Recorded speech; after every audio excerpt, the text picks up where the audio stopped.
Selamat pagi saudara-saudari yang terkasih di dalam Tuhan. Mari kita mempersiapkan diri kita masing-masing untuk datang menyembah Tuhan pada hari ini. Saya menghimbau untuk saudara-saudari yang membawa handphone bisa mensilentkan atau mematikan handphonenya agar tidak mengganggu jalannya ibadah hari ini. Terima kasih. Mari kita mulai ibadah kita dengan menyanyikan pujian Tuhan berada di bait sucinya.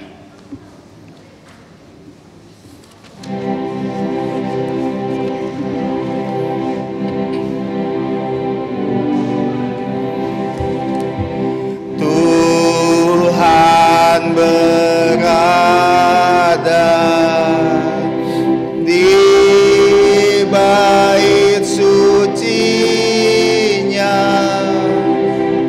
Semua orang di hadapan Tuhan sujudlah, berdiam diri, sembah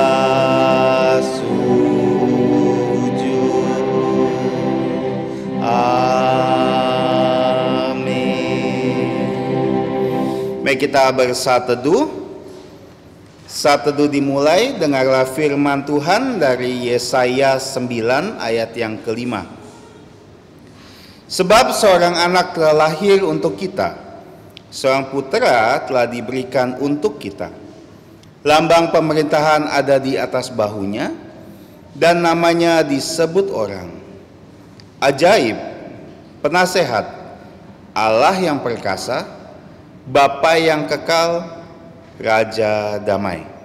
Amin. Saat teduh selesai, mari kita bangkit berdiri, semua menyanyikan pujian nomor 108, Hai Mari Berhimpun. Pujian 108, mari kita bangkit berdiri, kita memuji Tuhan, Hai Mari Berhimpun.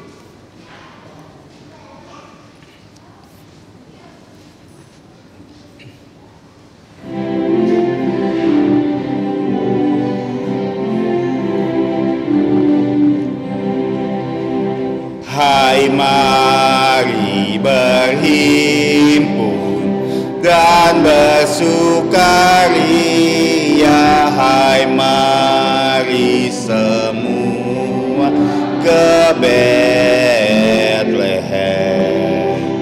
Lihat yang lahir, Raja bala sorga, sembah dan puji Dia, sembah dan puji Dia, sembah dan puji Dia, Tuhanmu.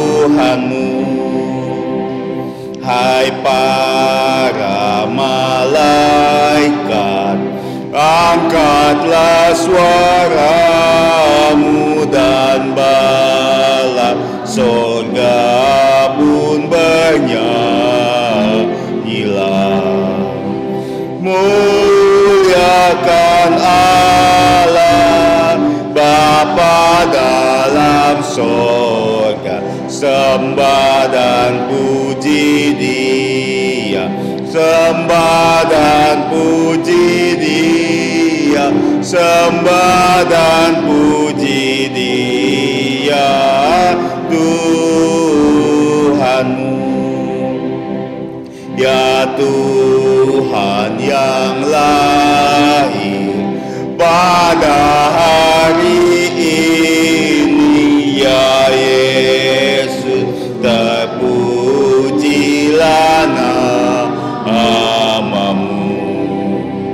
Firman menjelma menjadi manusia, sembah dan puji Dia, sembah dan puji Dia, sembah dan puji Dia, Tuhanmu.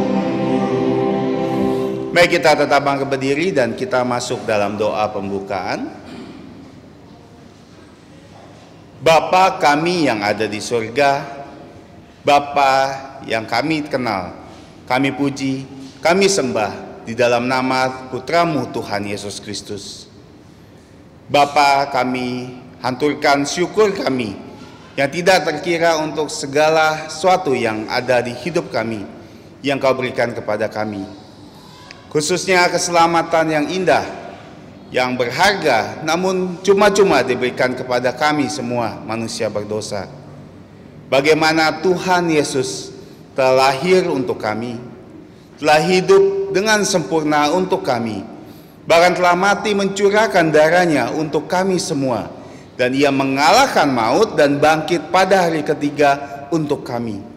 Sehingga kami semua manusia yang tidak punya pengharapan di dalam dunia ini mempunyai pengharapan sejati, yaitu hidup kekal, hidup bersama Engkau di surga. Kami bersyukur Bapa karena Engkau menghimpun umat-Mu di tempat ini. Kami semua bisa bersama-sama dengan satu suara, satu hati untuk memuji, meninggikan nama-Mu. Kami memohon Kau mengampuni dosa pelanggaran kami Bapa, sehingga sebelum kami masuk ke hadirat-Mu ini, kami bisa datang kepadamu dengan tangan yang bersih dan hati yang suci. Kiranya Engkau yang menolong, sehingga ibadah ini dari awal sampai akhirnya hanya memuliakan nama-Mu saja. Dan tolong setiap kami yang melayani Engkau hari ini, kiranya Engkau berikan sukacita yang terbesar. Karena kami bukan melayani manusia, tapi kami melayani Tuhan, Raja segala raja, yang memerintah seluruh hidup kami. Kami serahkan awal, pertengahan, sampai akhir ibadah ini. Kiranya Engkau yang ditinggikan. Kami mengalaskan doa kami dan ucapan syukur kami hanya di dalam nama Putramu Tuhan Yesus Kristus, yang di dunia telah mengajarkan murid-murid-Mu, murid-murid Tuhan Yesus, bahkan mengajarkan kami semua. Doa Bapa kami yang berbunyi, Bapa kami yang di surga, dikuduskanlah nama-Mu, datanglah kerajaan-Mu, jadilah kehendak-Mu di bumi seperti di surga. Berikanlah kami pada hari ini makanan harian kami, dan ampunilah kami akan kesalahan kami, seperti kami juga mengampuni orang yang bersalah kepada kami. Dan janganlah membawa kami ke dalam pencobaan, tetapi lepaskanlah kami dari yang jahat. Karena Engkaulah yang mempunyai kerajaan dan kuasa dan kemuliaan sampai selama-lamanya. Amin. Gloria Patria.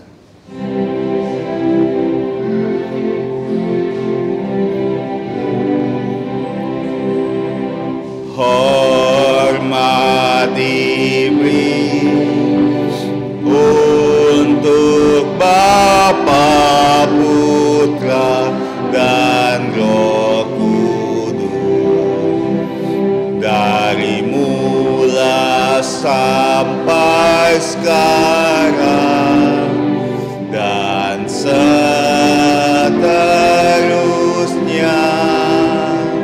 termulia. Amin. Amin. Jemaat Tuhan dipersilakan untuk duduk. Mari kita bersama-sama membuka Alkitab kita dalam bacaan bertanggapan hari ini, yaitu Injil Matius pasal yang ke-28 dari ayat yang ke-16 sampai yang ke-20. Injil Matius 28, yaitu pasal yang terakhir dari Injil ini, ayat 16 sampai 20 kita akan baca bertanggapan, dan nanti ayat 20 kita akan baca bersama-sama. Injil Matius 28 ayat 16 sampai 20. Beginilah firman Tuhan. Perintah untuk memberitakan Injil. Dan ke-11 murid itu berangkat ke Galilea, ke bukit yang telah ditunjukkan Yesus kepada mereka. Ketika melihat mereka, mereka menyembahnya, tetapi beberapa orang ragu-ragu. Yesus mendekati mereka dan berkata, "Kepadaku telah diberikan segala kuasa di sorga dan di bumi. Karena itu pergilah, jadikanlah semua bangsa muridku, dan baptiskanlah mereka dalam nama Bapa dan Putra dan Roh Kudus sama-sama, dan ajarlah mereka melakukan segala sesuatu yang telah kuperintahkan kepadamu, dan ketahuilah aku menyertai kamu senantiasa kepada akhir zaman. Amin. Kita bersyukur kepada Tuhan untuk kesempatan bisa membaca firman Tuhan yang sempurna ini. Dan firman Tuhan berjanji akan memberkati setiap kita yang membaca, merenungkan, dan melakukan firman Tuhan dengan rajin, bahkan memberitahu firman Tuhan kepada semua orang. Mari kita menyanyikan pujian lagi untuk Tuhan. Kita akan memuji Tuhan nomor 105. 105 di malam sunyi nan cerah. Pujian 105.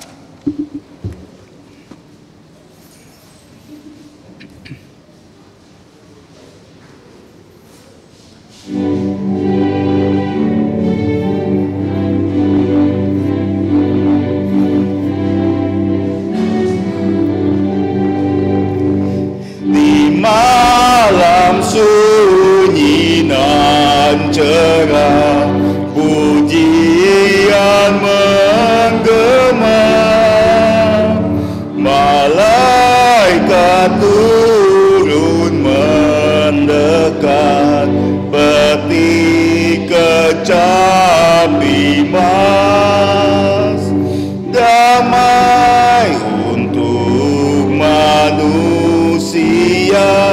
dan berkatnya diberi.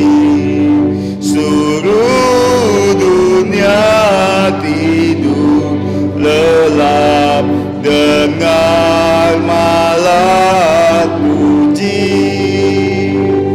Hai engkau yang letih lesu, yang tanggung beban berat, mendaki sudah jalanmu, langkahmu pun benar.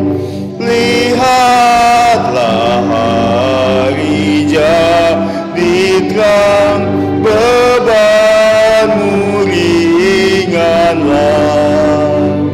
Berhentilah ku sejenak, dengar berita suka.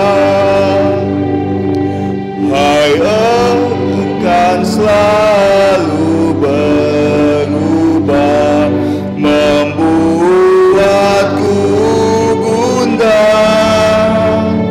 Namun hari yang mulia pasti akan tiba. Raja damai kan datanglah, menyambut umatnya. Seluruh dunia akan penuh sejahtera penebus. Mari kita menghafalkan ayat hafalan kita pada pagi hari ini. Bisa kita lihat bersama-sama di Buletin Gereja halaman yang pertama. Buletin Gereja halaman yang pertama, ayat hafalan kita akan menghafal dalam bahasa Indonesia sebanyak 3 kali, dan kemudian kita coba membaca, bahkan menghafalkan dalam bahasa Inggris 1 kali saja. Kita coba 1, 2, 3. Lukas pasal 1 ayat 31. Sesungguhnya engkau akan mengandung dan akan melahirkan seorang anak laki-laki, dan hendaklah engkau menamai dia Yesus. Sekali lagi kita coba 1, 2, 3.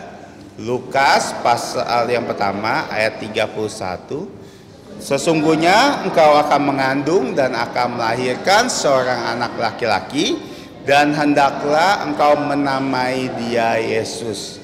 Saya percaya setiap tahun kita mengetahui ayat ini, dan kita berharap bersama-sama kita sudah bisa menghafal ayat ini dengan baik.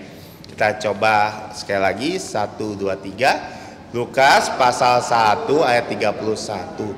Sesungguhnya engkau akan mengandung dan akan melahirkan seorang anak laki-laki, dan hendaklah engkau menamai dia Yesus. Kayaknya kita bisa menghafal lagi di rumah, dan saya juga menghimbau supaya bisa membawa buletin gereja. Jangan ditinggal di gereja. Buletin gereja bukan hanya ada ayat hafalan, tapi juga ada ringkasan khotbah untuk minggu lalu, dan juga ada beberapa pengumuman serta jadwal pelayanan. Dan saya sangat menghimbau untuk bisa membawanya pulang. Dan kita akan coba dalam bahasa Inggris. 1, 2, 3. Luke chapter 1 verse 31. And behold, thou shalt conceive in thy womb, and bring forth a son, and shall call his name Jesus. Oke, puji Tuhan untuk ayat hafalan kita. Kita akan lihat warta gereja bersama-sama di halaman yang ke-4. Kita mengucapkan selamat yang pertama kepada Jeffrey dan Seling yang telah melangsungkan pernikahannya pada hari Sabtu tanggal 12 bulan 12, yaitu bulan Desember tahun 2020. Yang kedua, kita juga memuji Tuhan untuk pertolongan Tuhan dalam memimpin kita. Sudah memasuki bulan yang ke-12, bulan Desember, dan minggu kedua, dan 2 minggu lagi kita akan memasuki tahun yang baru. Bersyukur dan terus menghimbau dan mengharapkan semua kepala keluarga bisa memimpin keluarga di rumah masing-masing untuk beribadah kepada Tuhan. Dan sekali lagi mohon informasikan kepada yang mereka yang muda, khususnya yang di bawah 60 tahun, bisa datang ke gereja untuk beribadah bersama-sama. Dan sekali lagi juga kita memuji Tuhan bahwa pengajian firman Tuhan juga sudah di-upload atau diunggah di YouTube. Anak-anak bisa belajar firman Tuhan di rumah. Dan untuk bagian bulan ini ada firman Tuhan akan dibawakan dari tema-tema Natal. Kiranya Tuhan menolong untuk setiap kepala keluarga bisa menyetelkan video ini untuk anak-anaknya di rumah. Yang kelima, Sekolah Kristen Kalvari telah membuka pendaftaran siswa-siswi baru tahun ajaran 2021 dan 2022. Kiranya untuk saudara-saudari yang mempunyai anak, cucu, tetangga, atau anak-anak kecil bisa mendaftarkan diri dan bisa meminta informasi dari gereja. Dan kita bersyukur bahwa ulangan umum sudah selesai, khususnya ulangan umum SD Kristen Kalvari yang sudah selesai minggu lalu. Ya, Tuhan menolong anak-anak ini supaya bukan mengenal pembelajaran, tapi juga mengenal Tuhan Yesus sebagai juru selamat mereka. Dan apakah ada yang baru pertama kali hadir di tempat ini hari ini? Kalau jika ada, boleh bangga berdiri sehingga bisa diabadikan. Tidak ada, kita tetap bersyukur bahwa kita tetap bisa datang ke sini hari ini. Dan saya kembali lagi menghimbau sebelum kita masuk ke dalam persembahan, untuk saudara-saudari bisa melihat jadwal pelayanan untuk minggu yang akan datang, sehingga bisa mempersiapkan diri dengan baik. Tiba saatnya kita akan menyembah Tuhan dalam bentuk persembahan. Kita akan menyembah Tuhan dan kita akan menyanyikan pujian 101. Pujian 101. Dahulu di kota Daud.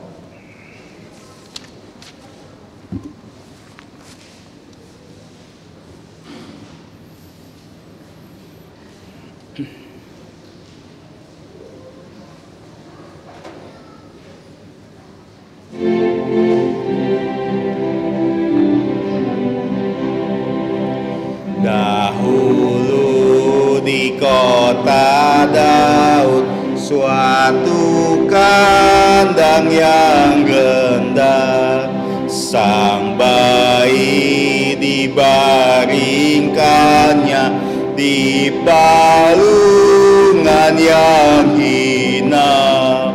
Marialah ibunya, Sang Kristus bayi mulia. Dia yang turun dari sorga, Allah yang maha mulia, berdiam di kandang hina, berbaring di palungan, rela rendahkan diri, jadi sobat manusia.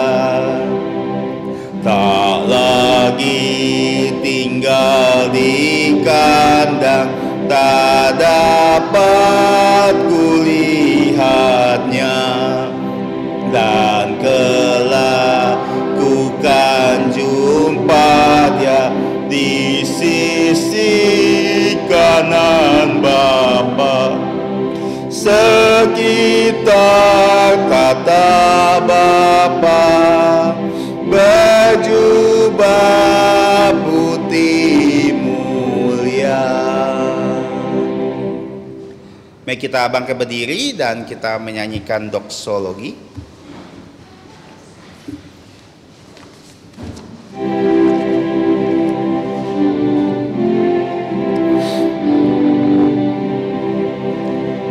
Puji Allah sumber berkat, puji Dia semua ciptaannya, puji Dia para malaikat, Bapa, Putra dan Roh Kudus. Amin. Mari kembali lagi kita satu di dalam doa. Bapa kami yang ada di surga, Bapa sumber berkat kami, yang telah memberkati kami secara besar dan tak terkira di dalam kehidupan kami, terutama berkat terindah yaitu keselamatan di dalam Tuhan Yesus Kristus. Bahkan kami juga bersyukur untuk berkat-berkat lain seperti kesehatan kami, perlindungan dan perjalanan, bahkan rumah, makanan yang telah kami dapatkan tiap hari lepas tiap hari. Kami bersyukur juga untuk kedamaian yang Kau berikan di tengah gejolak dunia yang menakutkan, tapi kami masih punya harapan di dunia ini karena kami percaya kepadamu. Kami bersyukur untuk semua itu ya Bapa. Kami juga saat ini ingin datang membawakan persembahan kami. Kiranya Engkau yang menerima persembahan ini, sehingga mempergunakan persembahan ini untuk memuliakan dan memperluas kerajaan-Mu di tempat ini. Dan kami memohon Engkau juga menolong setiap yang mengelola, bisa diberikan hikmat untuk bisa menggunakan uang-uang ini hanya untuk kemuliaan nama-Mu. Dan kiranya Engkau juga memberkati setiap tangan-tangan yang telah memberi persembahan ini dengan sukacita, bahkan berkati orang tua kami yang memberikan uang ini kepada kami. Ampuni kami akan dosa pelanggaran kami Bapa, kami serahkan doa ini hanya di dalam nama Putra-Mu Tuhan Yesus Kristus. Amin. Jemaat Tuhan dipersilakan untuk duduk. Anak-anak sekolah minggu bisa menuju ruang sekolah minggu untuk bersekolah minggu. Dan kita hari ini akan mendengarkan firman Tuhan.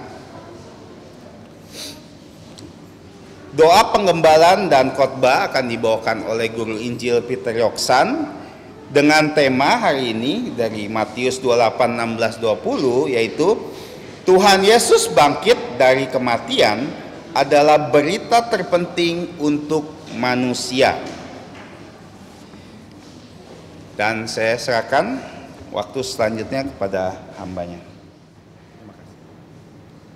Saudara-saudari yang saya kasih dalam Tuhan Yesus Kristus, sebelum kita merenungkan firman Tuhan, mari sekali lagi kita bersatu dalam doa. Dan dipersilakan kita semua dapat berlutut. Sebelum kita berdoa, mari kita mengaku dosa-dosa kita di hadapan Tuhan, supaya darah Tuhan Yesus menghapus dosa kita. Karena kita sudah berdosa melalui pikiran, perkataan, dan perbuatan. Mari kita berdoa.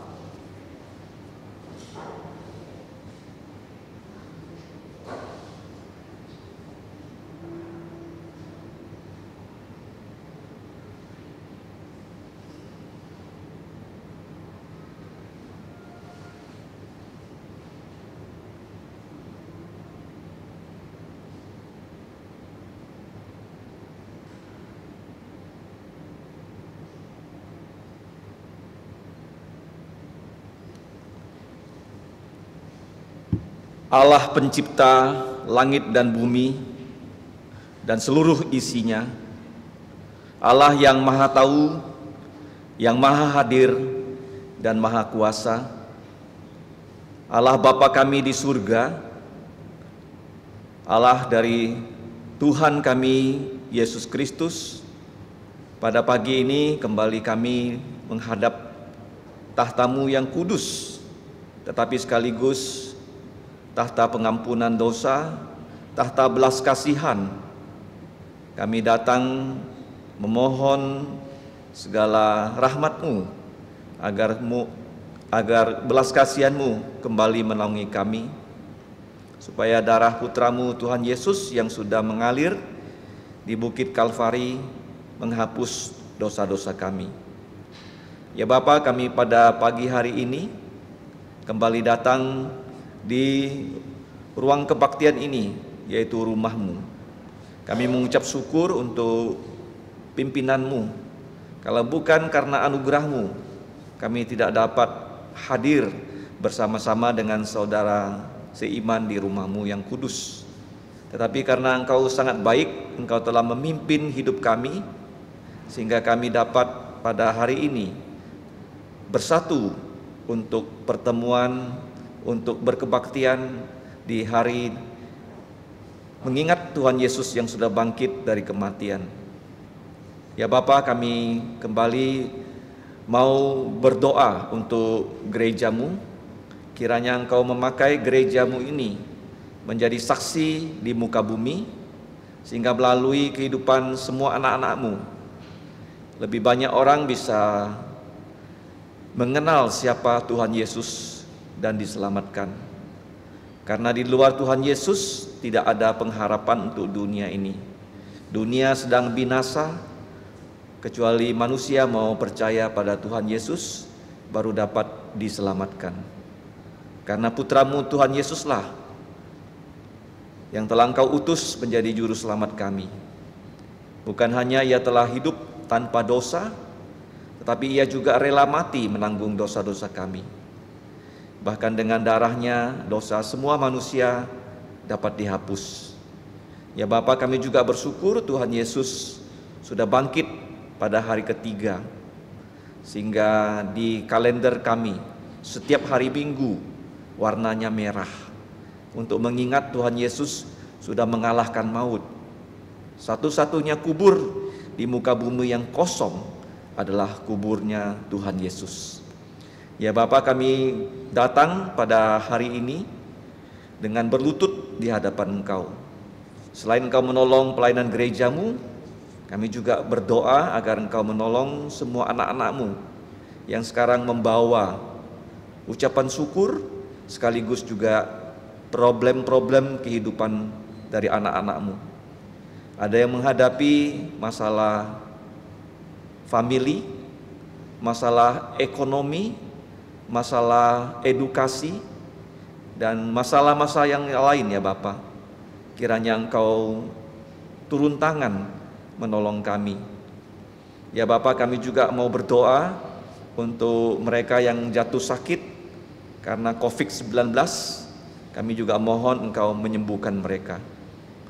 Ya Bapa, kami juga saat ini mengucap syukur karena sebagian besar dari anak-anak sekolah sudah selesai ulangan umum mereka. Tetapi ada beberapa di perguruan tinggi yang masih menghadapi ulangan akhir semester, kiranya Engkau menyertai mereka. Kami juga berdoa untuk perayaan Natal dari TK SD Kristen Kalvari pada tanggal 16 yang akan datang. Kiranya melalui perayaan Natal ini anak-anak bisa bertemu secara virtual dan mereka juga dapat bernyanyi bersama-sama untuk memuji Engkau dalam lagu-lagu Natal, bahkan juga bisa mendengarkan firman-Mu. Ya Bapa, kami juga mengucap syukur untuk berkat-Mu kepada gereja-Mu, di mana minggu lalu sudah dilangsungkan sakramen pembaptisan, reafirmasi iman, bahkan juga penerimaan anggota baru. Kami juga mengucap syukur pada hari Sabtu yang lalu, Saudara Jeffrey dan Saudari Seling sudah diteguhkan pernikahan mereka. Kiranya mereka menjadi suami istri yang langgeng, yang dapat bersatu untuk memuliakan nama-Mu di dalam pekerjaan dan pelayanan mereka. Ya Bapak, kami juga berdoa untuk masa depan dari saudara-saudari kami yang masih muda di sini, yang masih belajar di sekolah, agar Engkau juga mempersiapkan mereka pada satu hari, kalau Tuhan Yesus belum datang, mereka bisa membina rumah tangga Kristen yang baik untuk menjadi saksi Tuhan Yesus di muka bumi ini. Ya Bapak, kami juga saat ini mengucap terima kasih bahwa Injil Tuhan Yesus sudah kami terima bukunya dan mulai dibagikan. Kiranya Injil Tuhan Yesus ini bisa menjadi bacaan harian kami, sehingga melalui kami membaca Injil Tuhan Yesus, kami semakin kenal Tuhan Yesus, dan Tuhan Yesus memakai hidup kami untuk menjadi saksinya di muka bumi ini.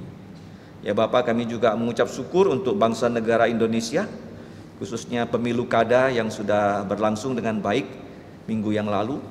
Kiranya para kepala daerah yang terpilih, mereka sungguh-sungguh menjalankan pemerintahan dengan berani menindak kejahatan dan juga mempromosikan kebaikan, supaya kemajuan dapat dicapai oleh bangsa Indonesia.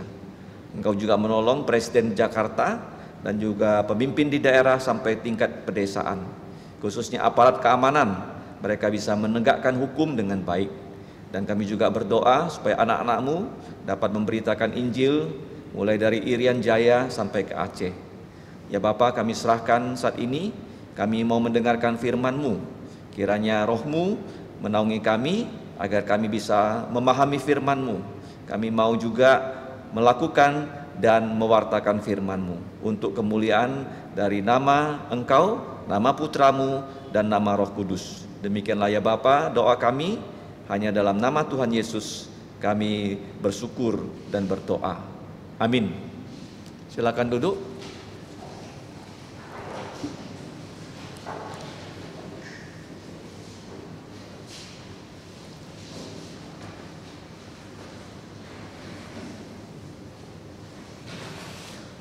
Kita bersyukur pada Tuhan karena pagi ini kita diberi kesempatan ya membaca ayat-ayat terakhir dari Injil Matius yang renungannya sudah kita mulai sejak 7 tahun yang lalu ya, tahun 2013 di Hanura Permai.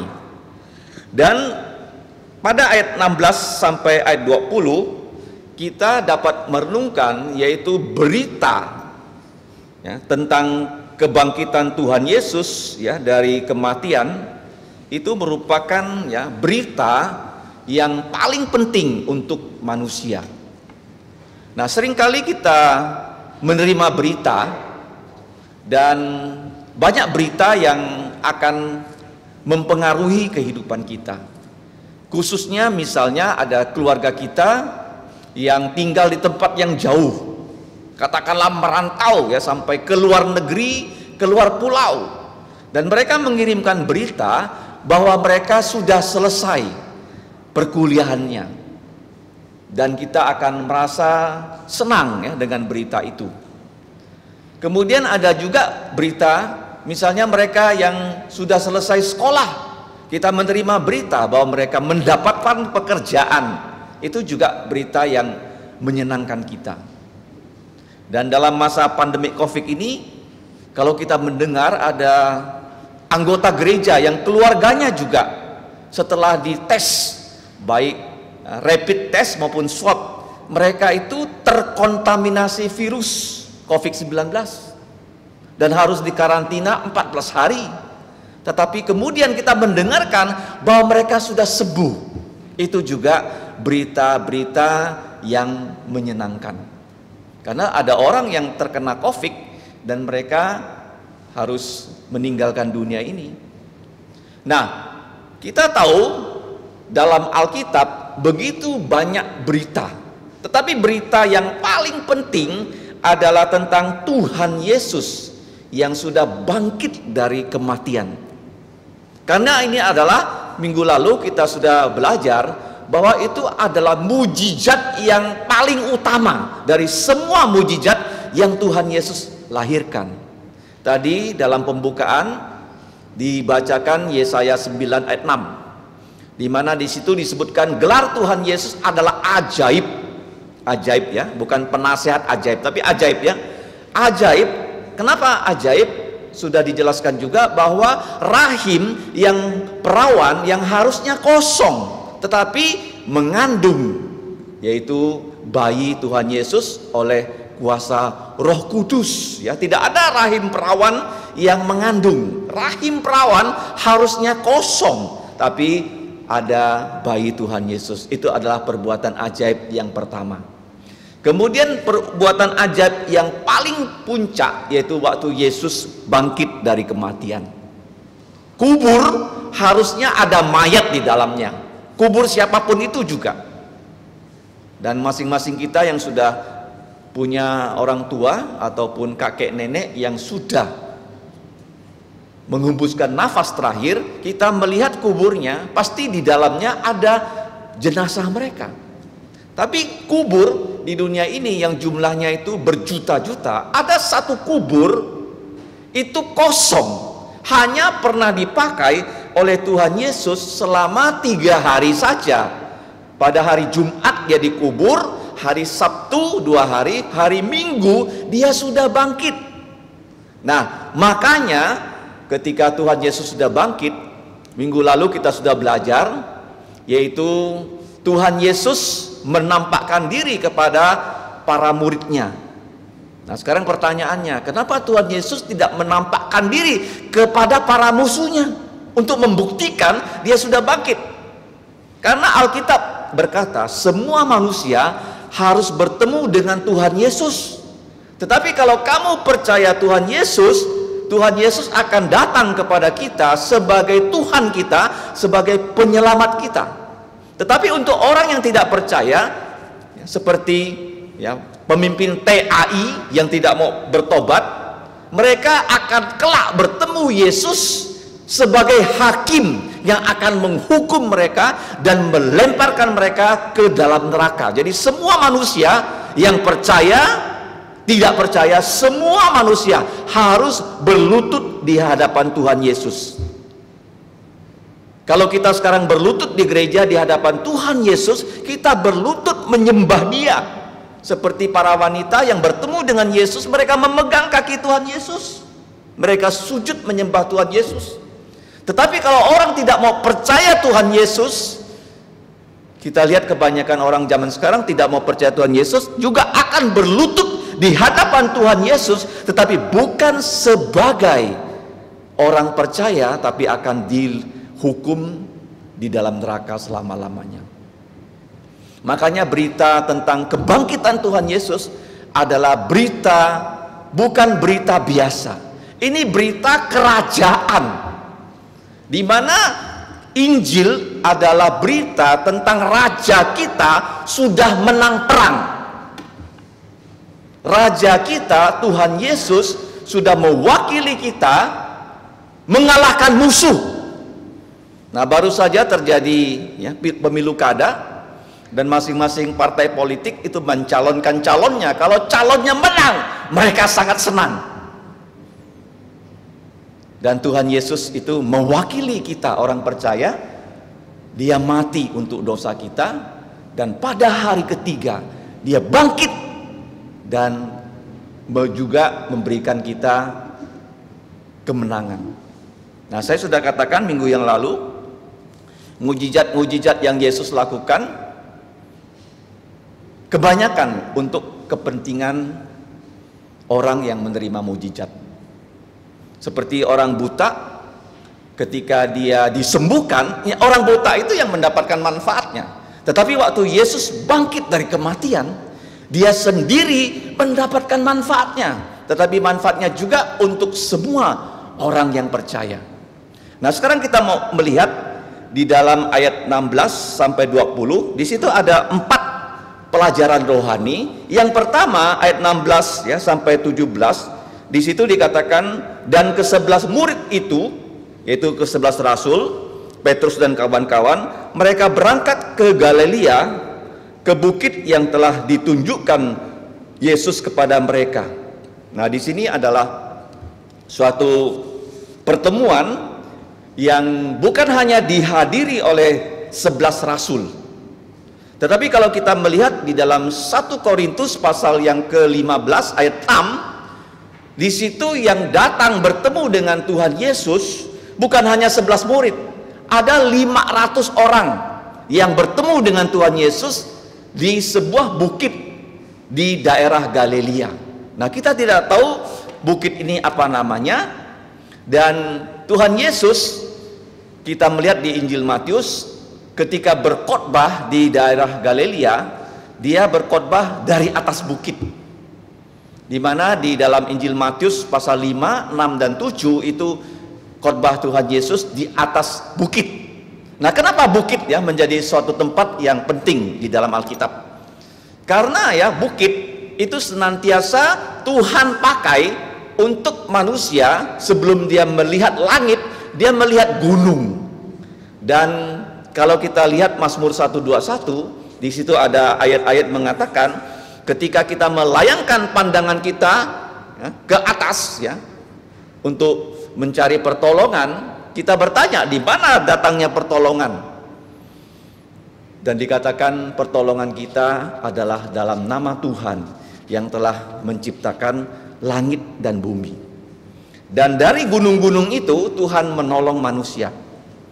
Ketika bangsa Israel keluar dari Mesir, Tuhan memberikan kepada mereka hukum Taurat, yaitu 10 hukum ya. Ada 2 loh batu dibawa turun oleh Musa dari gunung Sinai. Ingat ya, dari gunung itu Allah memberikan berkat kepada manusia. Kemudian kalau kita lihat ya, dari geografi tanah perjanjian, bangsa Israel itu adalah tanah yang sangat subur, karena ada gunung paling tinggi itu di sebelah utara, namanya Gunung Hermon ya. Kalau kamu lihat di internet, Gunung Hermon itu gunung yang tinggi sekali, dan di atas Gunung Hermon selalu ada salju. Nah, salju ini selalu meleleh airnya, dan air dari Gunung Hermon ini turun ya kemana? Ke Laut Galilea. Nah, danau Galilea yang besar itu kemudian mengalirkan air ke Sungai Yordan.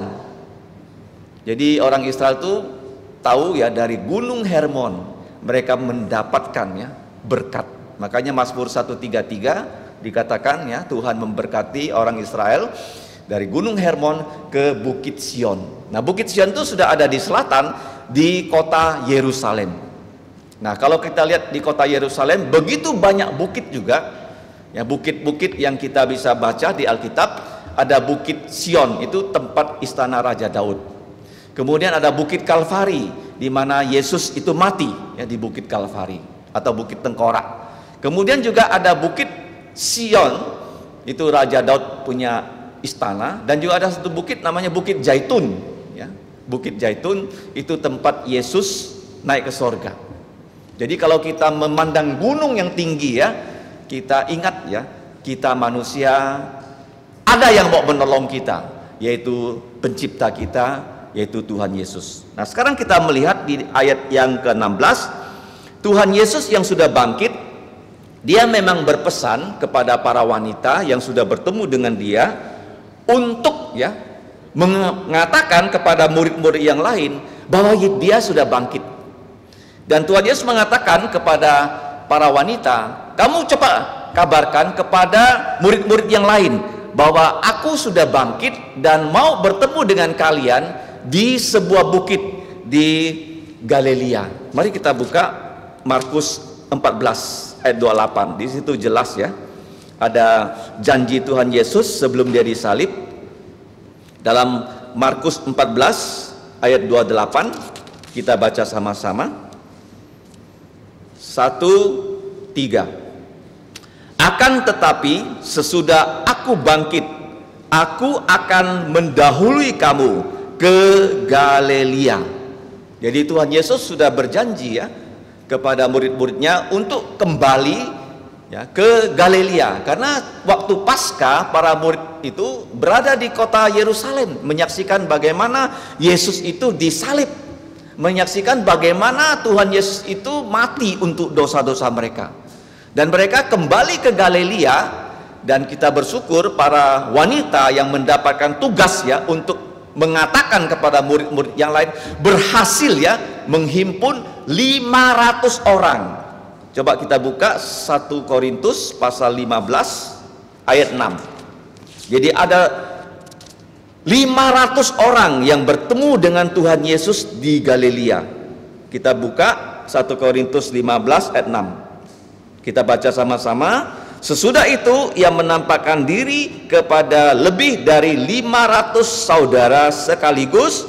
Kebanyakan dari mereka masih hidup sampai sekarang, tetapi beberapa di antaranya telah tidur, telah meninggal. Jadi inilah ya, ada 500 orang yang percaya Yesus, bertemu dengan Tuhan Yesus bersama dengan 11 murid. Nah, kita melihat di Injil Tuhan Yesus yang sudah dibagikan pada pagi hari ini pada perikop 228. Tolong dibuka 228 halaman 205. Firman Tuhan yang kita renungkan di pagi ini adalah penampakan Tuhan Yesus yang ke-8 kepada 11 rasul dan 500 murid di Bukit Galilea 1 minggu ya setelah Yesus bangkit dari kematian, sebelum ia naik ke sorga, dan di situ diberi judul amanat agung. Jadi Tuhan Yesus itu sudah 7 kali ya dia menampakkan diri kepada para murid yang lain. Pertama kali kepada rombongan wanita, kedua kali kepada Maria Magdalena, perikop 221. Kemudian ketiga kali halaman 200 perikop 223 kepada 2 murid yang sedang menuju ke kota Emmaus. Kemudian yang keempat 224 kepada murid-murid ya. Sebelum itu kepada Petrus seorang diri 224. Kemudian 225 kepada murid-murid yang berada di ruang atas tanpa Thomas.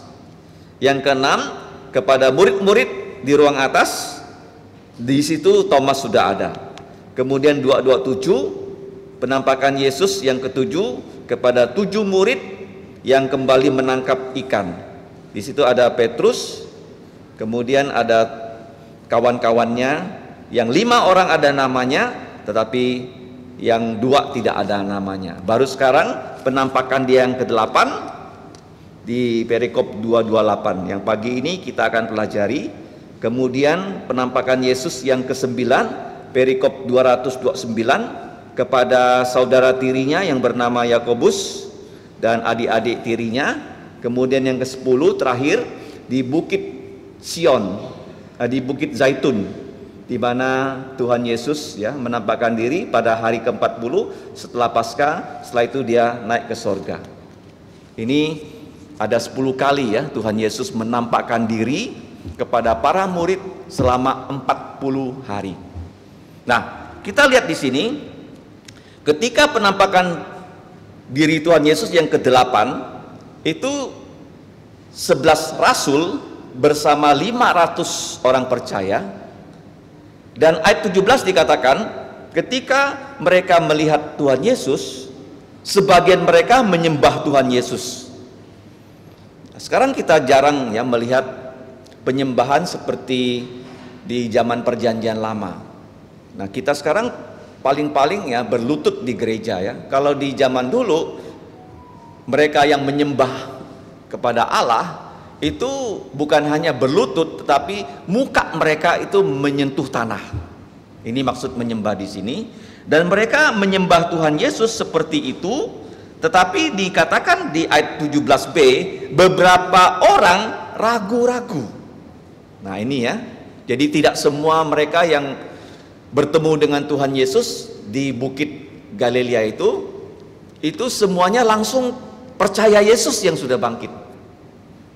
Jadi Tuhan Yesus mengadakan sebuah pertemuan ya, kalau zaman sekarang sebuah kebaktian.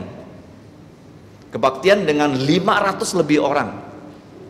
Ya, Tuhan Yesus pernah mengadakan ya, pertemuan lebih dari 5.000 orang. Ya, waktu dia memberi makan 5.000 kepala keluarga. Jadi di sini ada beratus-ratus orang yang bertemu dengan Yesus, sebagian mereka itu tidak percaya. Nah, ini apa yang Tuhan Yesus lakukan kalau ada orang ragu-ragu ya kepada dirinya?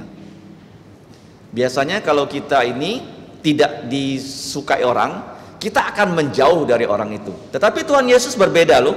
Ketika orang-orang itu ragu dengan Tuhan Yesus, ayat 18 dikatakan Yesus justru mendekati mereka. Dan Yesus datang kepada orang yang ragu-ragu kepada Dia. Ini merupakan suatu pengajaran pada kita sebagai orang Kristen.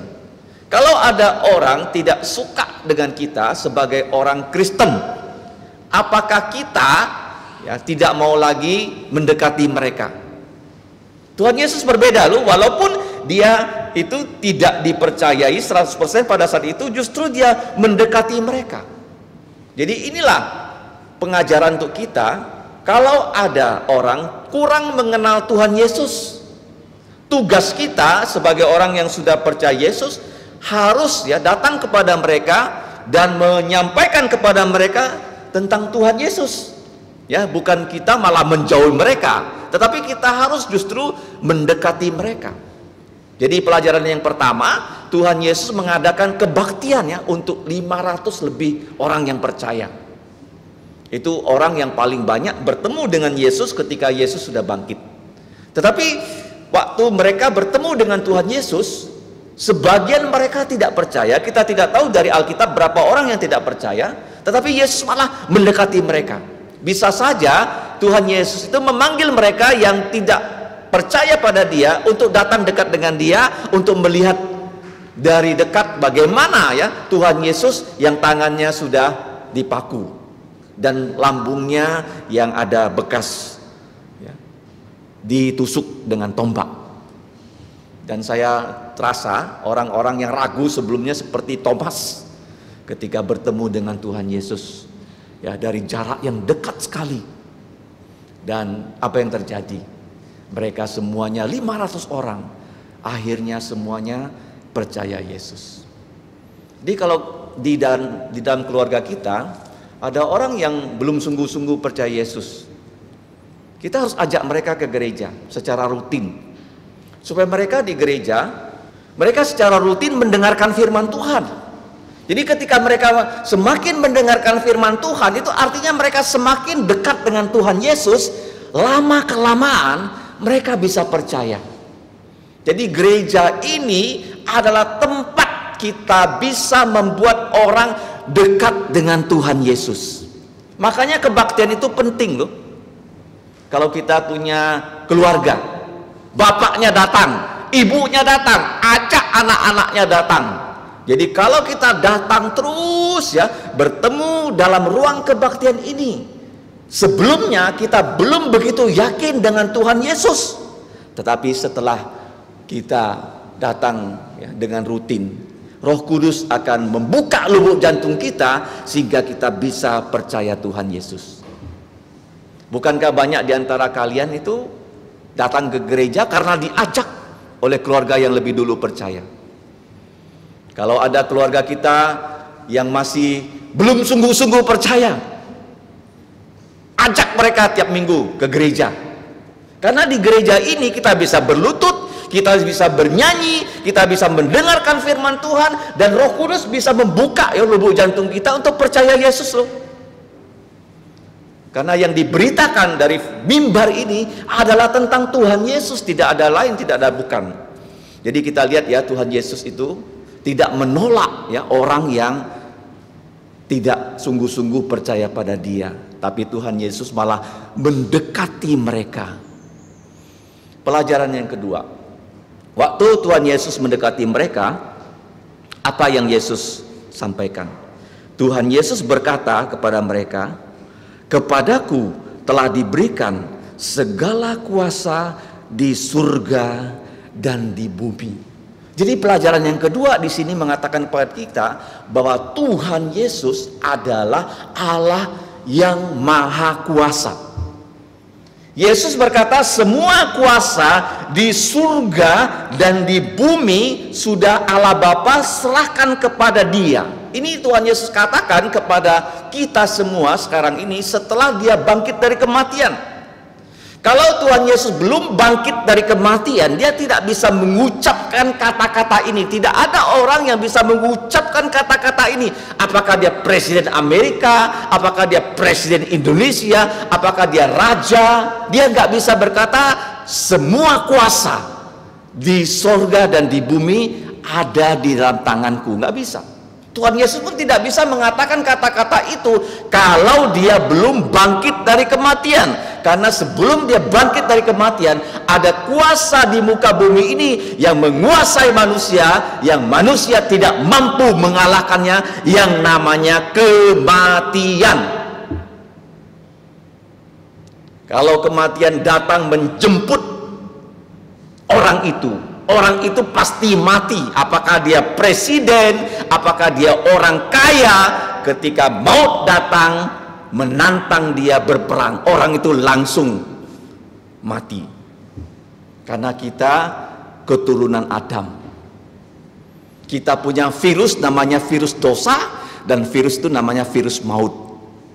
Dan virus dosa ini lebih hebat daripada virus COVID. Kenapa? Ketika kita ini mati membawa dosa, malaikat itu akan datang menangkap orang itu dan membuang orang itu ke dalam api neraka karena membawa dosa. Nah, semua yang kita dapat di dunia ini harus kita tinggal kalau kita mati. Nggak bisa kita bawa loh. Kamu dapat rumah di muka bumi ini, waktu kamu mati kamu nggak bisa bawa rumah. Kamu dapat istri di muka bumi ini, waktu kamu mati kamu nggak bisa bawa istri kamu. Semua yang kita dapat di dunia ini semuanya harus ditinggal. Tetapi ada yang harus dibawa ketika orang itu mati, yaitu namanya dosa. Dosa pikiran kita, dosa perkataan kita, dosa perbuatan kita, semuanya dicatat dengan utuh oleh Allah. Ya, seperti kemarin ada seorang baru ditangkap oleh Polda Metro Jaya, kan langsung tangannya diborgol karena sudah ditetapkan sebagai tersangka.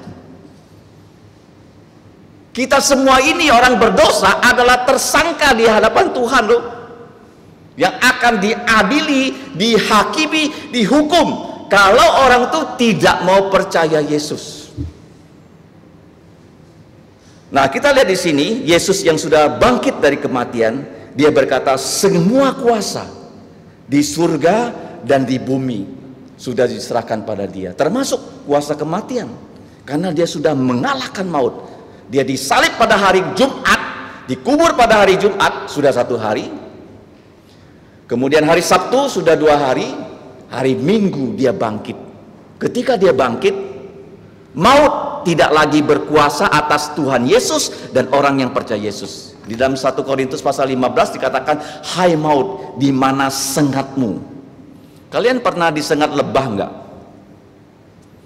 Di depan kelas TK itu ada pohon itu ketapang kencana ya. Kadang-kadang pohon itu kalau kita tidak bersihkan ada lebah, dan ada beberapa anak TK itu pernah disengat ya, oleh lebah. Kamu tahu nggak lebah? Dia punya sengat, sekali dia menyengat manusia, sengatnya itu tertinggal di tubuh orang itu. Begitu dia tarik ya sengatnya, itu sudah nggak ada ya di dalam tubuhnya. Itu kata itu dipakai, hai maut, di mana sengatmu? Karena maut sudah menyengat Yesus. Sehingga Yesus yang bangkit, maut itu tidak bisa lagi membuat Yesus mati. Dan kalau kita percaya Tuhan Yesus ya, pada saat ini Yesus datang, kita tidak akan mengalami kematian. Dan orang yang sudah mengalami kematian di dalam Yesus, mereka akan dibangkitkan dan memiliki tubuh mulia yang tidak akan pernah mati lagi. Itu Yesus katakan, segala kuasa di langit dan di bumi sudah diserahkan padaku. Nah, pilkada baru selesai di Indonesia, dan banyak orang ingin jadi gubernur ya, ingin jadi bupati, wali kota, makanya mereka ikut pilkada. Kamu tahu nggak, di Alkitab juga kata kuasa itu juga sangat penting. Kalau kita belajar dari surat Efesus, ada 7 hal ya mengenai kuasa. Banyak orang ya sudah jadi presiden, sudah jadi gubernur, jadi bupati, jadi wali kota, nggak tahu bahwa kuasa itu ada 7 aspek ya. Dengar baik-baik ya, siapa tahu diantara kalian nanti ada yang jadi gubernur ya, atau jadi menteri ya. Kuasa ada 7 aspek. Yang pertama, kuasa itu adalah nama ya. Kalau kamu baca dalam kitab Filipi pasal 2 ayat 8 sampai 10, nama Yesus itu nama dari semua nama. Dan semua orang harus membuka mulut mengaku Yesus adalah Tuhan. Ya, coba buka ya. Kuasa itu pertama nama ya. Punya nama yang paling hebat. Siapa nama paling hebat? Tidak ada lain, tidak bukan, adalah Tuhan Yesus. Ya, kita baca sama-sama kitab Filipi pasal 2. Orang percaya tidak percaya semuanya harus mengucapkan nama Yesus sebagai Tuhan. Kita baca ayat 8 sampai 10, 1-3. Dan di dalam keadaannya sebagai manusia, ia telah merendahkan dirinya dan taat sampai mati, bahkan sampai mati di kayu salib. Itulah sebabnya Allah sangat meninggikan dia dan mengaruniakan kepadanya Tuhan Yesus nama di atas segala nama, supaya dalam nama Yesus bertekuk lutut segala yang ada di langit dan yang ada di atas bumi dan yang ada di bawah bumi. Ayat 11, dan segala lidah harus mengaku Yesus Kristus adalah Tuhan untuk kemuliaan Allah Bapa. Ya, jadi jelas di sini ya. Yang pertama, kuasa itu nama, dan saya ya sudah sering katakan, gereja kita sudah membuat kalender ini 2 kali dari tahun Tuhan Yesus 2013. Di sini ada nama dan gelar Allah Bapa, Putra dan Roh Kudus. Setiap hari ya, ada nama yang berbeda dengan nama lainnya. 365 nama. Ya. Ada nggak orang yang punya nama sebanyak ini? Nggak ada. Ada nggak orang punya gelar sebanyak ini? Nggak ada. Kamu periksa di buku manapun, agama manapun, tidak ada Allah yang namanya sebanyak Allah yang kita sembah dalam Alkitab.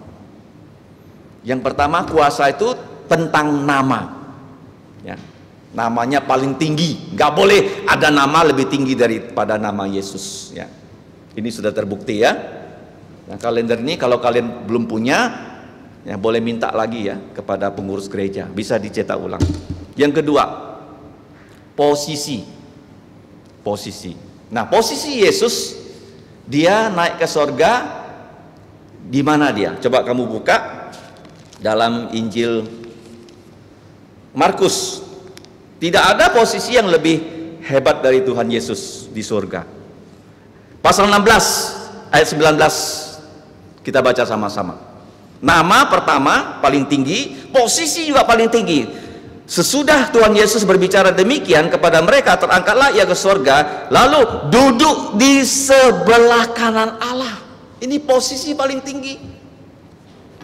Tidak ada posisi yang lebih tinggi daripada Tuhan Yesus.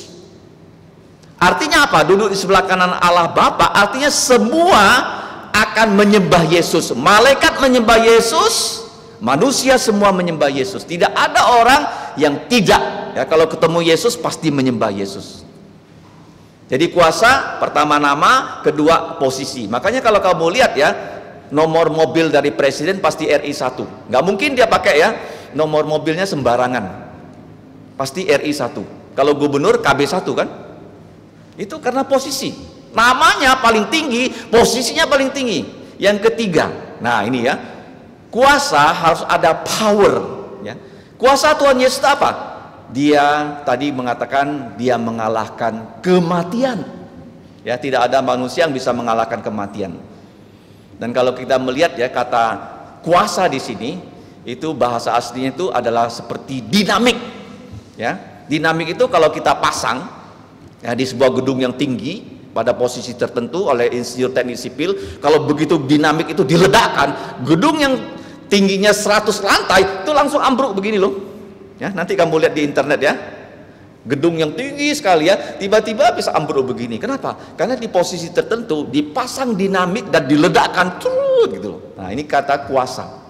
Kuasa Yesus bisa menyelamatkan kamu, kuasa Yesus pun bisa menghukum kamu kalau kamu tidak percaya. Seperti Raja Firaun diberi 10 tulah, dia gak bisa tolak ya, 10 tulah. Kemudian yang ketiga, kuasa itu bukan hanya ya kuasa saja. Yang keempat, disertai tanggung jawab. Ya, kalau orang punya kuasa tapi tidak punya tanggung jawab, tak ada guna kuasanya. Ya. Tanggung jawab Tuhan Yesus apa? Ada 3 hal yang Tuhan Yesus tidak bisa sharingkan dengan kita. Dia maha tahu, dia maha hadir, dia maha kuasa.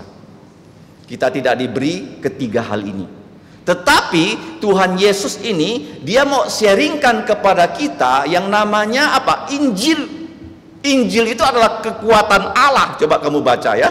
Kalau kamu ditanya kuasa apa yang Yesus berikan pada orang percaya, kamu punya kuasa karena kamu percaya Yesus. Saya punya kuasa karena saya percaya Yesus. Coba kita baca Roma pasal 1 ayat yang ke-16. Saya baca terjemahan yang lebih tepat. 1 ya 3. Sebab aku ya tidak malu akan Injil, itu terjemahan yang tepat ya. Karena Injil adalah kekuasaan Allah yang menyelamatkan setiap orang yang percaya, pertama-tama orang Yahudi tetapi juga orang Yunani. Jadi ini ya, kuasa kebangkitan Tuhan Yesus sudah dia delegasikan pada kita. Jadi kalau kamu sudah percaya Yesus, kamu punya power loh. Power ini bisa kamu sampaikan kepada orang belum percaya bahwa setiap manusia berdosa, Yesus sudah mati untuk dosa kamu. Yang kedua, Yesus sudah dikubur. Yang ketiga, Yesus sudah bangkit. Yang keempat, Yesus sudah menampakkan diri. Kalau kamu percaya ini, kamu akan diselamatkan. Karena tadi saya katakan Injil adalah berita dari Raja yang sudah menang perang. Kalau kita mau percaya dia, kita selamat. Kalau kita tidak mau percaya dia, kita akan binasa. Jadi kita sudah belajar tentang kuasa. Pertama nama, yang kedua posisi, yang ketiga itu power, yang keempat itu ya ada tanggung jawab yang Tuhan Yesus serahkan pada kita. Kamu pasti punya anggota keluarga yang belum percaya Yesus. Kamu waktu datang ke gereja berlutut, jangan lupa berdoa untuk mereka supaya mereka mau percaya Tuhan Yesus. Jadi ketika mereka percaya Tuhan Yesus, mereka mengalami kuasa Tuhan yang paling besar loh. Berkat Tuhan yang paling besar adalah orang yang belum percaya dapat percaya Tuhan Yesus. Jadi ya, kuasa itu perlu didelegasikan. Kalau saya berkuasa, saya tidak delegasikan pada orang lain, kuasa saya itu percuma. Karena Tuhan Yesus setelah dia bangkit, dia hanya hidup di muka bumi ini 40 hari, setelah itu dia naik ke surga. Dan sekarang kuasanya diserahkan pada siapa? Kepada kita yang sudah percaya Yesus. Jadi ini yang keempat. Yang kelima, orang yang berkuasa pasti banyak pengikut. Pasti banyak pengikut. Ya, misalnya Presiden Jokowi. Dia presiden dari 250 ya, kurang lebih juta rakyat Indonesia. Ya kan? Kemudian Gubernur Kalimantan. Kemungkinan ya beberapa juta saja. Tidak sampai 10 juta. Tapi kamu tahu nggak, Tuhan Yesus, walaupun ya sekarang kelihatan orang yang percaya itu tidak banyak ya, tetapi sesungguhnya orang yang percaya mulai dari zaman Adam ya sampai nanti orang yang terakhir percaya Yesus itu banyak sekali. Dan dikatakan dalam kitab ya, Yudas, Yesus waktu datang ke muka bumi ini untuk menjadi raja segala raja, dia akan datang dengan semua malaikat dan semua manusia yang percaya pada Tuhan Yesus. Itu jumlah malaikat yang tidak memberontak itu 2/3. Kita tidak tahu berapa juta ya, berapa miliar malaikat yang mendampingi Tuhan Yesus datang sebagai raja segala raja. Jadi kalau kita mau tahu orang itu berkuasa atau nggak berkuasa, berapa orang yang mengikuti dia? Saya cek di internet, ternyata pengikut Instagram yang paling tinggi itu adalah pemain sepak bola. Pengikutnya itu lebih dari 200 juta orang. Dan ada sebuah akun YouTube yang subscribe akun dia paling tinggi itu tidak sampai 200 juta, 100 juta lebih. Kalau mereka itu dibandingkan dengan Yesus, nggak ada apa-apanya loh. Banyak orang hanya ikut-ikutan, follow begitu ya. Kalau kawannya ikut, dia ikut juga. Tapi Yesus, kenapa kamu bisa ikut Yesus? Karena kamu dan saya sudah Yesus beli dengan darahnya loh. Yesus beli kita dengan darahnya loh. Jadi kita ini orang yang paling bersyukur pada Yesus, karena Yesus membebaskan kita loh dari dosa dan kematian kekal. Kita sangat berterima kasih pada Tuhan Yesus. Itulah pengikut Yesus. Banyak sekali. Bukan hanya banyak, tetapi yang keenam, pengikut Yesus akan punya tubuh mulia yang tidak akan berdosa. Dan mereka yang percaya Yesus, kita yang percaya Yesus, waktu Yesus datang ke muka bumi ini setelah 7 tahun masa sengsara, dia datang di Bukit Zaitun. Dia akan menjadi raja selama 1000 tahun di muka bumi ini, dan dia memerintah sebagai raja atas segala raja, Tuhan segala Tuhan, dan kita semua diutus memerintah di daerah kita masing-masing. Dan semua orang yang memerintah bersama Yesus itu adalah pemimpin yang tidak bisa berdosa. Kenapa sekarang negara kita terpuruk? Karena pemimpin-pemimpinnya banyak yang korupsi. Ya kan? Belum lama ini ada 2 menteri ditangkap KPK. Kenapa negara tidak bisa maju? Karena banyak pemimpinnya yang korupsi. Kalau kamu bertanya, kenapa negaranya itu makmur? Karena pemimpinnya tidak korupsi. Contohnya ya, negara yang tidak banyak korupsinya, ada sih korupsi kecil-kecil ya. Singapura. Singapura itu jarang pemimpinnya korupsi, karena gaji mereka itu cukup. Ya, gaji gurunya tinggi loh. Gaji gurunya di Singapura itu tidak kalah dengan gaji pemimpin perusahaan. Jadi orang yang jadi guru punya pendapat yang tinggi, dia tidak korupsi. Gaji pejabat juga gaji yang tinggi sehingga dia tidak korupsi. Sehingga di Singapura orang yang korupsi itu tidak banyak. Ada sih ya. Makanya negaranya makmur.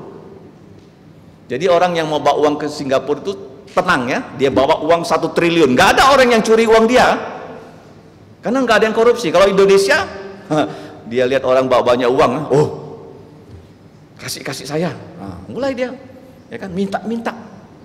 Makanya negara kita menjadi negara yang hancur kalau korupsi tidak diberantas. Ya, apalagi sekarang katanya pilkada ya, pejabat itu mau jadi gubernur perlu 100 miliar. Katanya ya, dari mana uang 100 miliar? Kalau bukan nanti ya dapat kembali dari ya korupsi. Ini menjadi satu hal yang memprihatinkan di Indonesia. Tapi di zaman Tuhan Yesus berkuasa 1000 tahun, pemimpin-pemimpinnya yang punya tubuh mulia, tidak bisa berdosa, dan menjadi pemimpin yang paling baik di muka bumi. Dan kalau kamu baca dalam kitab Yesaya ya, pasal 11, itu menjadi tempat yang paling makmur. Nggak ada lagi tentara. Jadi anggaran militer itu dibuat ya, untuk apa? Untuk pertanian. Nggak perlu lagi ya perang. Jadi ya semua alat-alat perang itu dibuat jadi alat pertanian. Jadi nggak ada lagi departemen pertahanan, nggak ada lagi TNI. Ya, semuanya apa? Menjadi petani, dan begitu makmur ya di zaman itu. Karena Yesus jadi raja. Jadi kuasa itu harus punya fasilitas yang paling bagus. Fasilitas paling bagus apa? Bukan mercy-nya, bukan mobilnya loh, manusianya loh. Kalau kamu punya pemimpin, walaupun pemimpinnya itu naik hanya Avanza, tapi dia punya ya jiwa yang bagus, yang tidak korupsi, negara itu maju, daerah itu maju. Tapi kalau kamu punya pemimpin, naiknya mobilnya bagus, tapi jantungnya busuk, nah busuk juga daerah itu. Ya, bukan karena apa? Fasilitas yang kelihatan, tapi manusianya. Yang terakhir, yang ketujuh, kuasa dari Tuhan Yesus tidak pernah berakhir.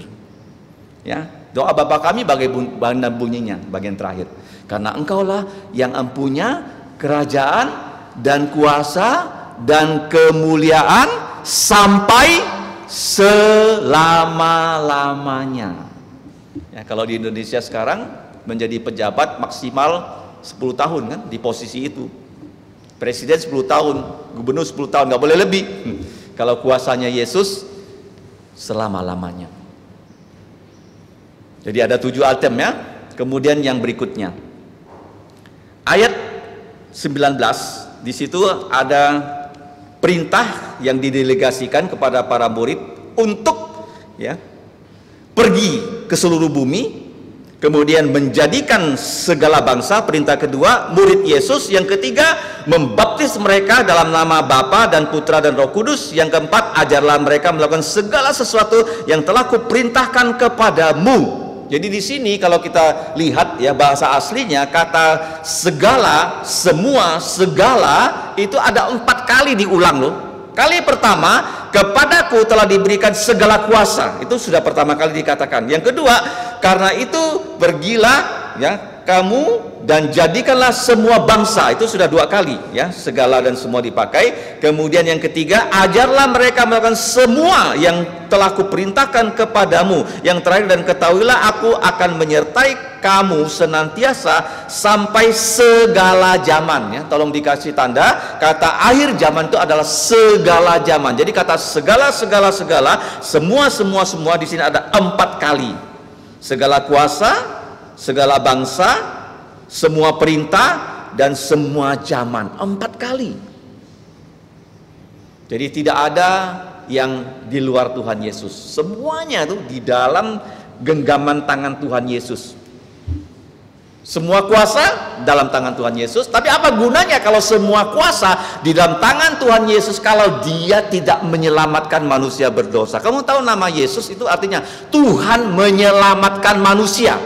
Kalau di zaman new normal ini Tuhan tidak menyelamatkan orang di Kuburaya, di Pontianak, namanya Yesus itu kosong.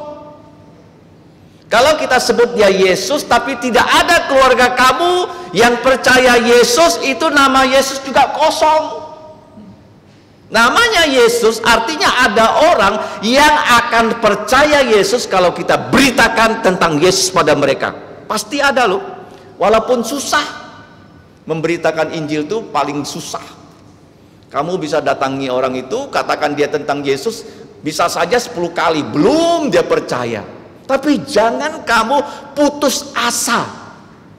Ya seperti kalau keluarga kita lagi sakit, dia di opname di rumah sakit, kita tidak boleh putus asa, tapi kita terus berjuang ya memberitakan Yesus kepada mereka. Karena namanya Yesus, pasti ada orang yang harus percaya dia penyelamat.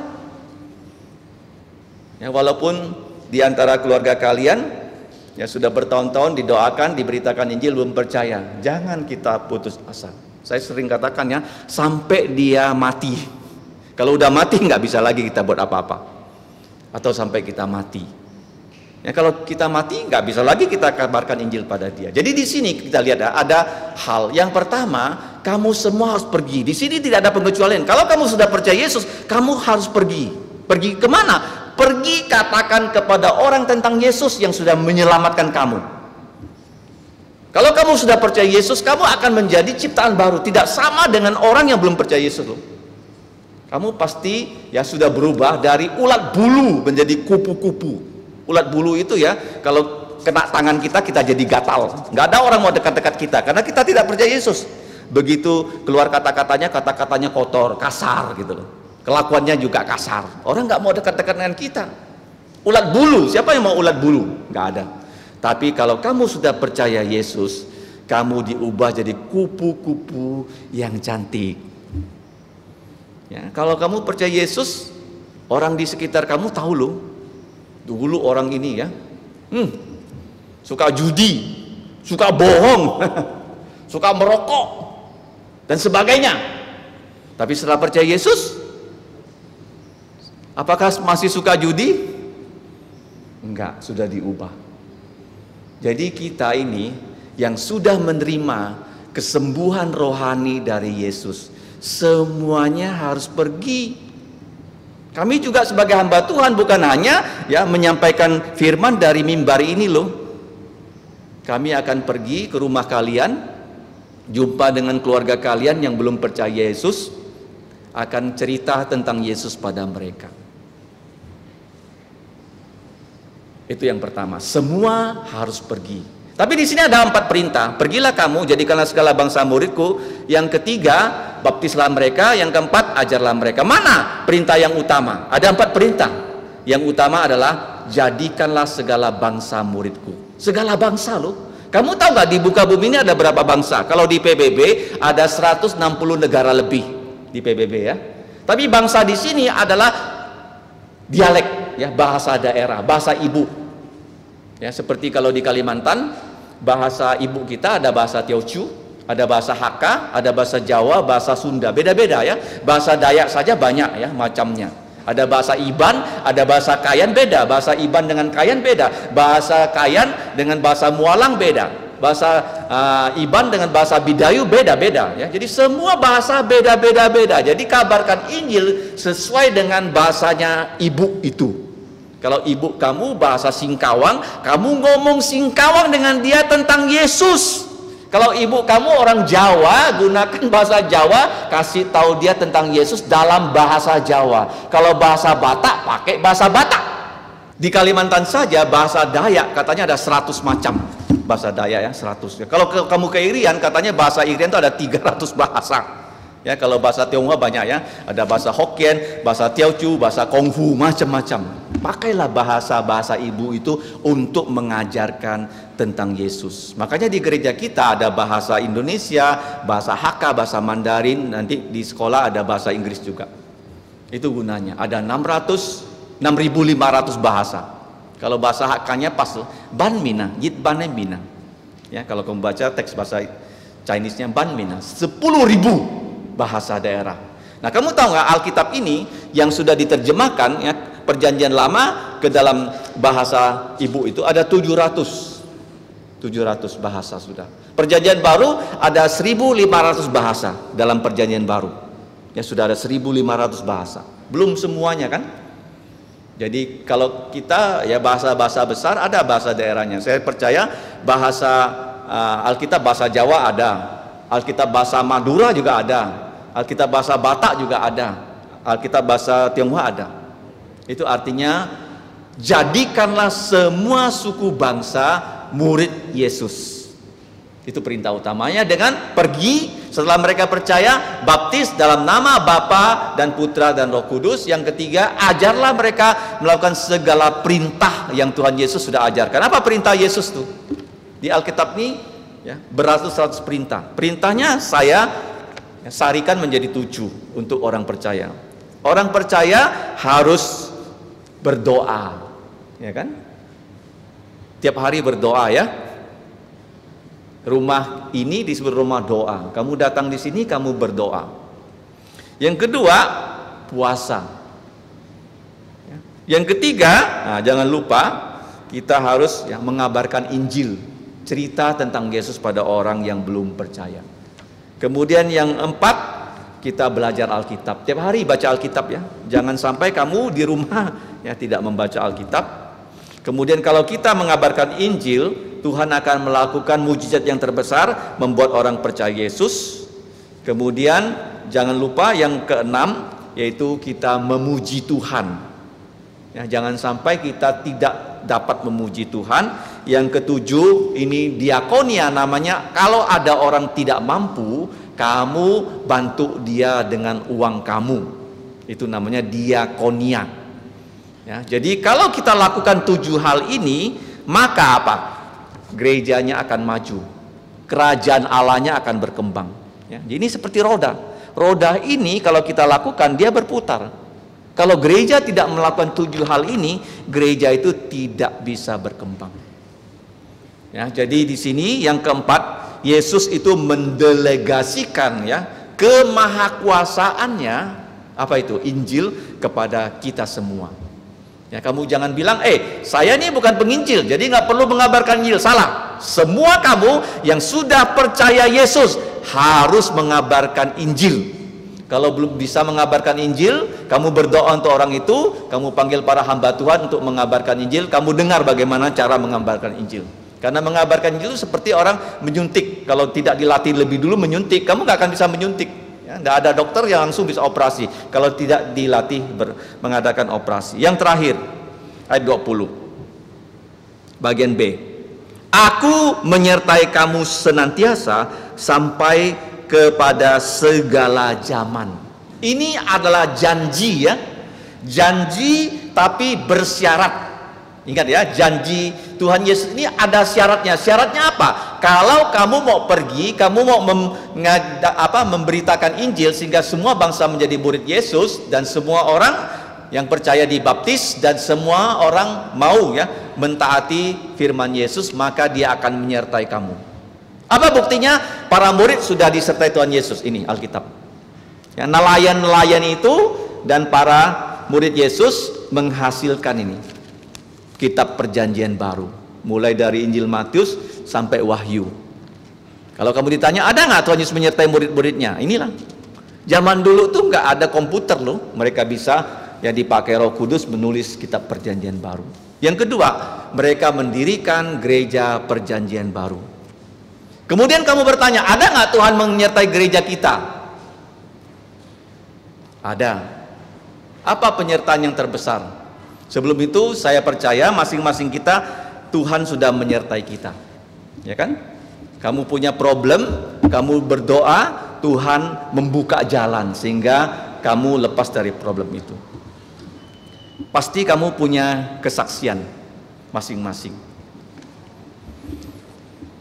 Saya pribadi bersaksi untuk hal-hal yang belakangan ini saya alami Setelah kami mengubur seorang saudari di Siantan, saya dengan saudara Julimin setelah mengantar Gi Ajin pulang ke rumahnya, kami lewat jalan Selat Panjang. Tiba-tiba di tengah jalan, itu spion sebelah kanan, itu kacanya lepas. Kacanya lepas karena mobil itu sudah lebih dari 10 tahun. Jadi begitu lepas, Julimin juga kaget kan, dan saya bilang berhenti. Begitu dia berhenti, apa yang terjadi? Ternyata spionnya lepas, harus dipasang dan harus dilem dengan selotep. Dan begitu kami berhenti, saya lihat di situ toko fotokopi. Toko apa? Fotokopi. Dan apa yang terjadi dengan fotokopi itu? Saya pergi ke situ, saya beli ban lemnya ada, langsung dilem, kami jalan lagi. Kemarin ayahnya Yudi baru bercerita sama saya. Waktu istrinya pulang kampung, dia pergi belanja sayur di Desa Kapur. Motornya ditabrak oleh remaja putri dan dia terpelanting. Katanya badannya berdarah-darah. Dan dia pingsan. Apakah dia binasa? Ini orangnya di situ.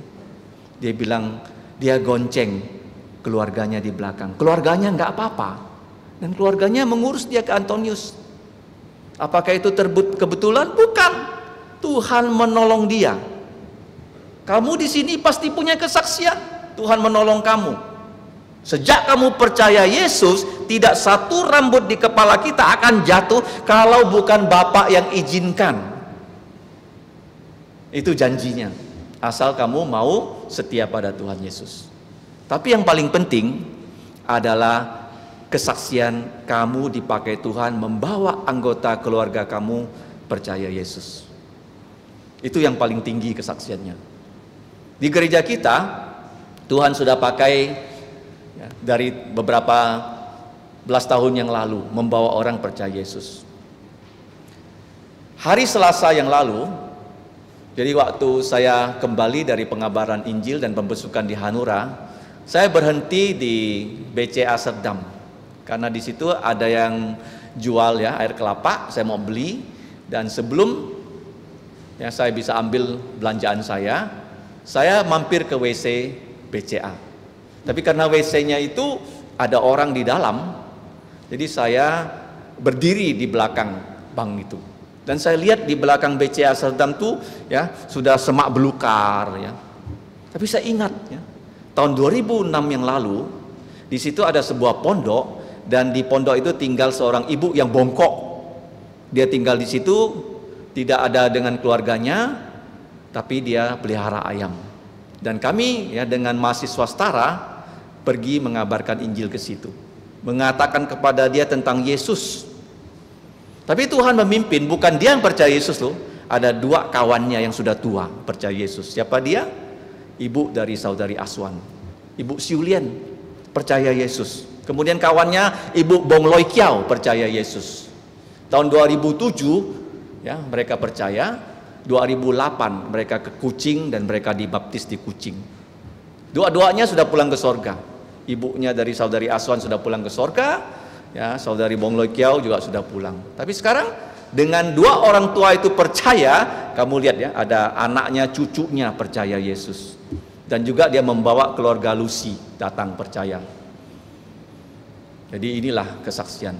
Kalau kita ya mau ya setia pada Tuhan Yesus, kita akan ya dipimpinnya, bukan hanya kehidupan kita sehari-hari.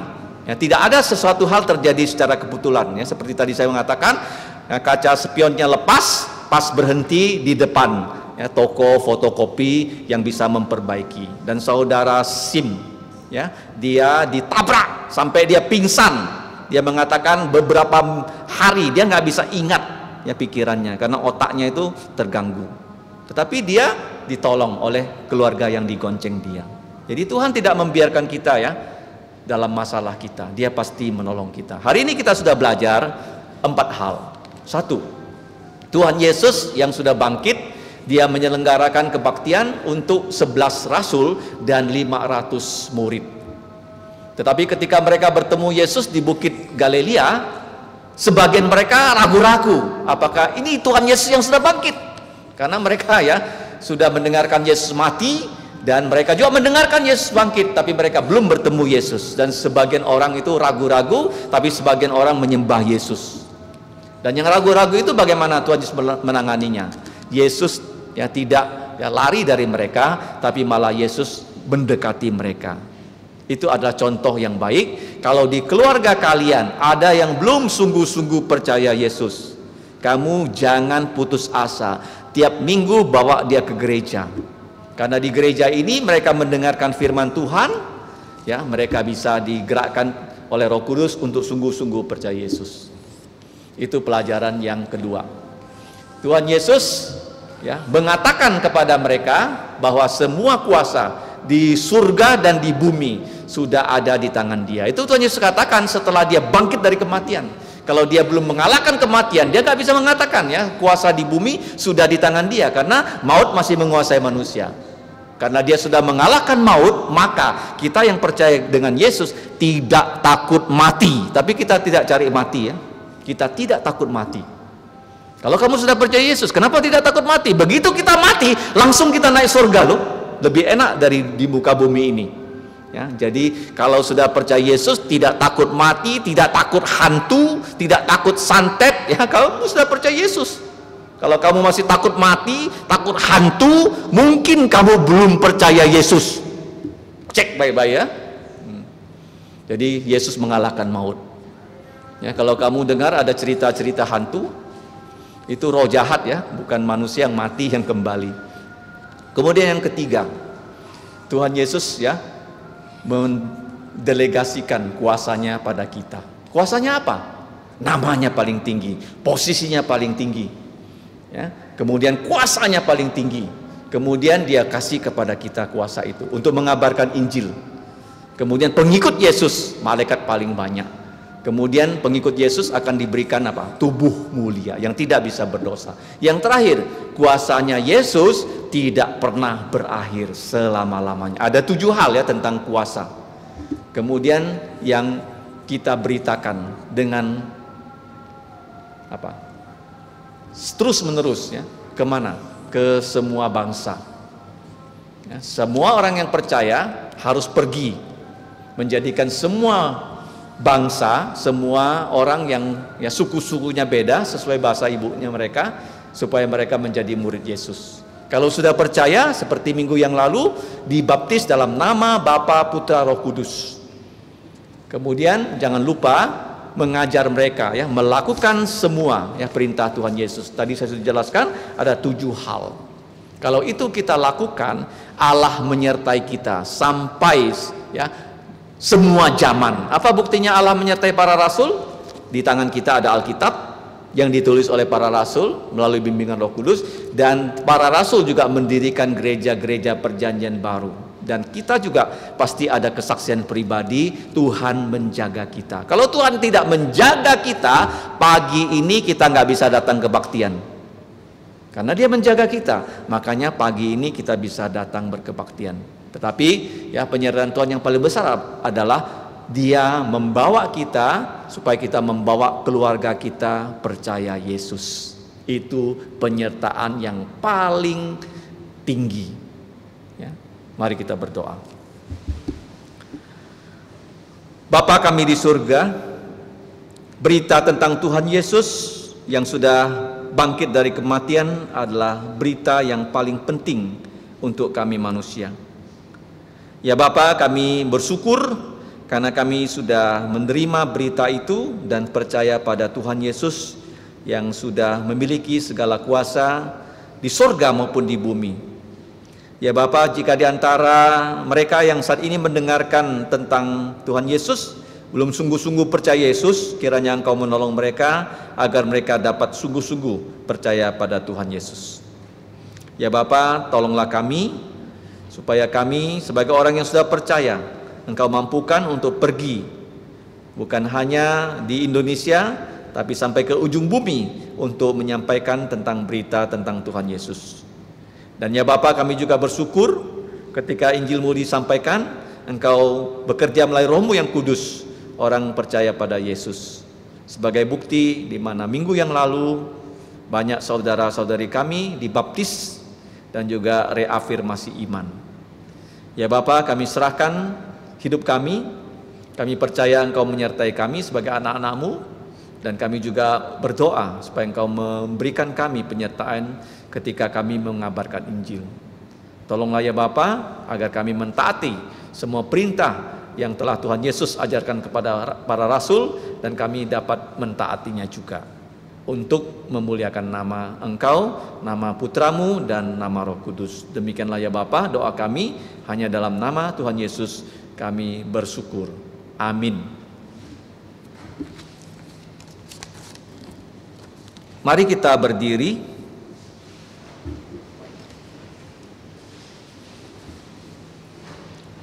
Pujian kita yang terakhir adalah 109.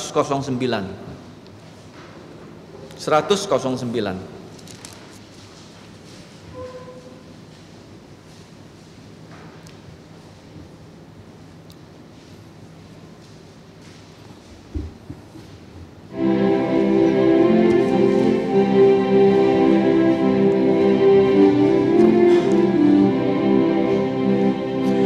Mari tuturkan kembali kisah yang indah benar, warta berharga sekali yang pernah aku dengar, bahwa di malam lahirnya malah menyanyi merdu.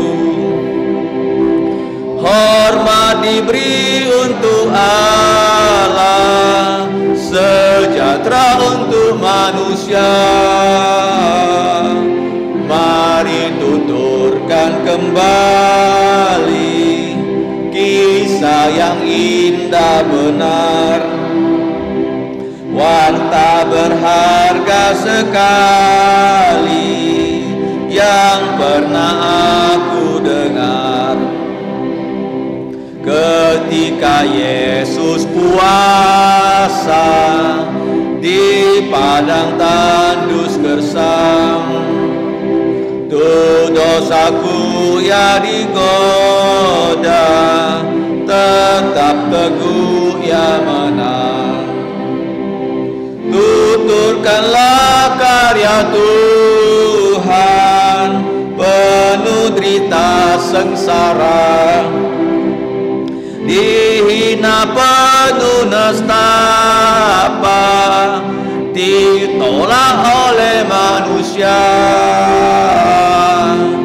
Mari tuturkan kembali kisah yang indah benar, warta berharga sekali yang pernah aku dengar. Tuhan dipaku di salib, tubuh memat didera, matinya nista dan aib, namun ia bangkit pula. Mari tuturkan kasih-Nya yang sudah dinyatakan, untukku ia menggantikan dan beriku hidup yang kekal. Mari tuturkan kembali kisah yang indah benar, warta berharga sekali yang pernah aku dengar. Mari kita kembali bersatu dalam doa penutup. Allah Bapa kami yang bertahta kekal di surga dan di bumi, kami mengucap syukur untuk putra-Mu Tuhan Yesus yang sudah menjadi juru selamat kami. Ia telah menggantikan kami hidup sesuai dengan hukum-hukum-Mu, dan bahkan Ia rela menggantikan kami dipaku di atas salib. Dengan darah-Nya saja dosa-dosa kami bisa dihapus. Dan kami bersyukur Tuhan Yesus sudah bangkit dari kematian, Dia sudah mengalahkan maut, sehingga kepadanya Tuhan Yesus, Engkau Bapa, sudah serahkan segala kuasa di surga dan di bumi. Dan kami juga mengucap syukur bahwa Tuhan Yesus sudah mendelegasikan kuasa-Nya, yaitu Injil kekuatan-Mu kepada kami orang percaya. Ya Bapa, kami sebentar lagi akan pulang ke rumah kami masing-masing. Kiranya Engkau berkenan memakai kami, seperti Tuhan Yesus telah memakai para rasul dan orang percaya untuk mengabarkan Injil, sehingga lebih banyak orang di Indonesia dan seluruh dunia dapat percaya Tuhan Yesus. Ya Bapa, kami percaya Engkau sesuai dengan firman-Mu akan menjaga kami orang-orang yang sudah percaya Yesus, supaya kami tidak tersandung, supaya kami dijaga akan bertemu dengan Tuhan Yesus yang datang kedua kali, dan kami akan diberi oleh Tuhan Yesus tubuh-Nya yang mulia, sehingga kami bisa memiliki tubuh mulia seperti Tuhan Yesus. Ya Bapa, kami tahu bahwa Engkaulah yang empunya segala kuasa, segala kemuliaan dari kemarin, hari ini, sampai selama-lamanya. Engkaulah yang patut kami puji, tinggikan. Di dalam nama Tuhan Yesus kami berdoa dan bersyukur. Amin. Amin. Amin.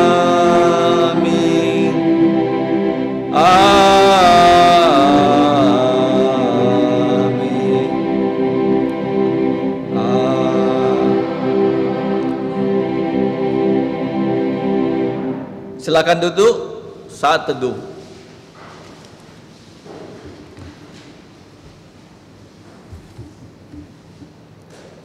Tuhanmu memberkatimu dan melindungimu.